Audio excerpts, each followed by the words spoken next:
На времето траките, когато са направили така наречения равностранен кръст, са имали за цел да отправят във всички посоки, изток, запад, север, юг, да отправят, отправяйки своите благословии тогава чрез Бога на луната, водата и огъня, защото те в това са вярвали, и искали са да се обединяват, за да могат да просъществуват.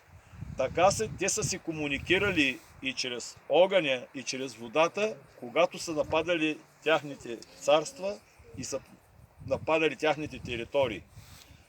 А ние сега се обединяваме на този прекрасен ден, Съединението на България, за да можем да обединим с нашата воля и любов българския род и дух и да се радваме на живота, да има светлина и любов, мили хора. Нека мира да бъде истински, да бъде България. Да бъде България. Амин. Амин.